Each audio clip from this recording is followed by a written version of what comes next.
those that were actually not, they're public, but they were tied to the previous panel.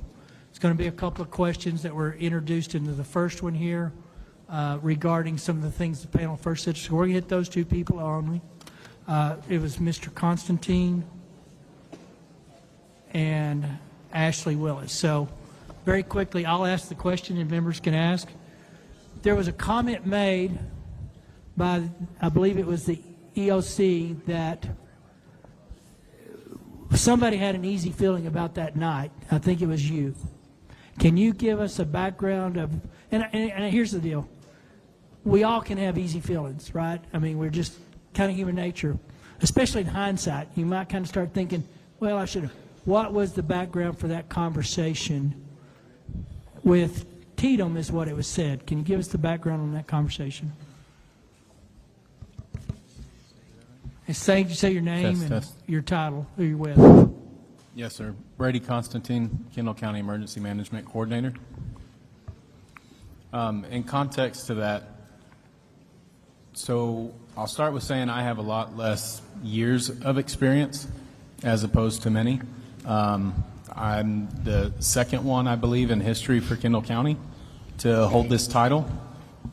Jeffrey Fink held this position for 40 years before me, and he was somebody that I learned and transitioned into his position as he retired in May of 24.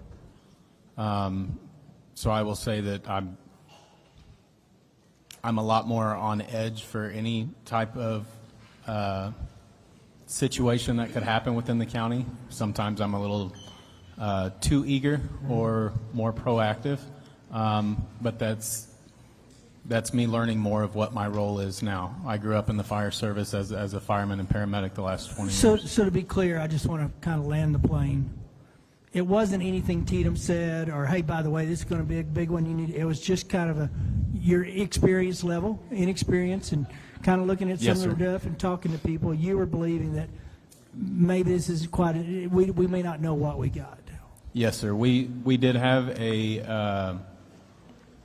we had a weather call with the SOC at 10 o'clock on the morning of July 3rd.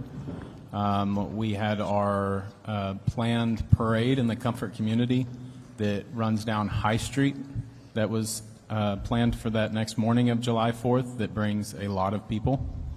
And I know that it is my job to kind of have some awareness of that.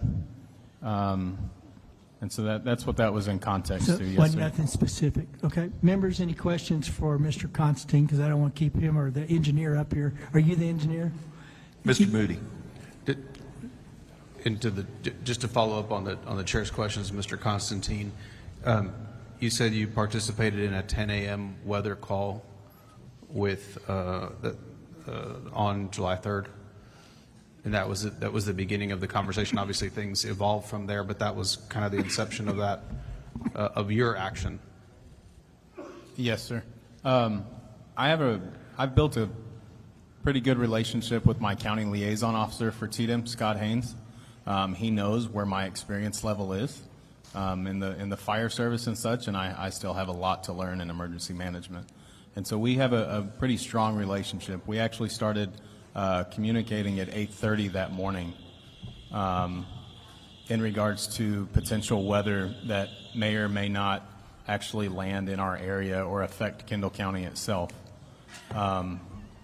So that's how my day started on July 3rd, followed by the SOC weather call, not knowing how much or if we were going to get any at all at that point.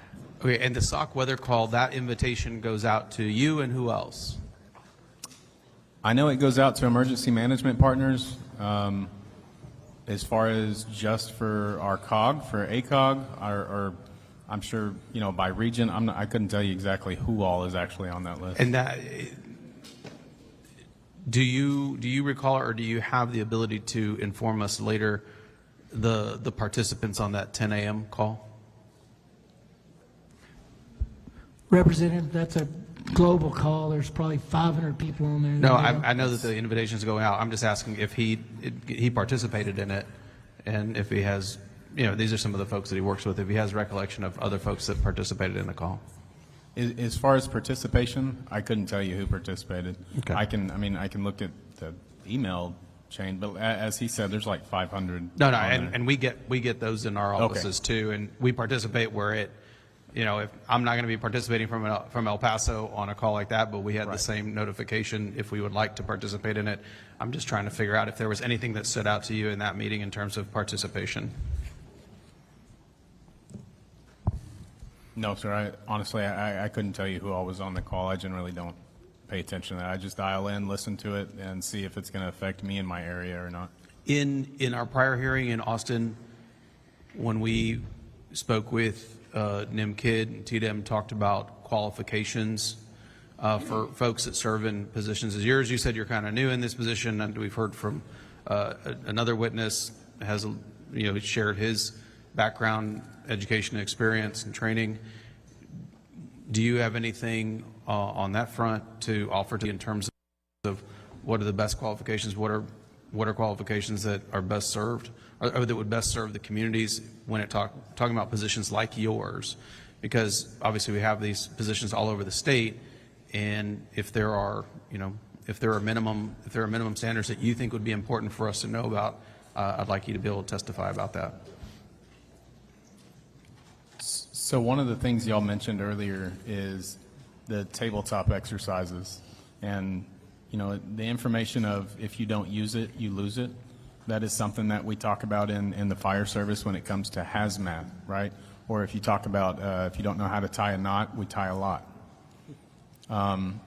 Emergency management is built around the fire service and emergency medical service, where we wait for somebody to tell us what to do, where to go, not how to do it.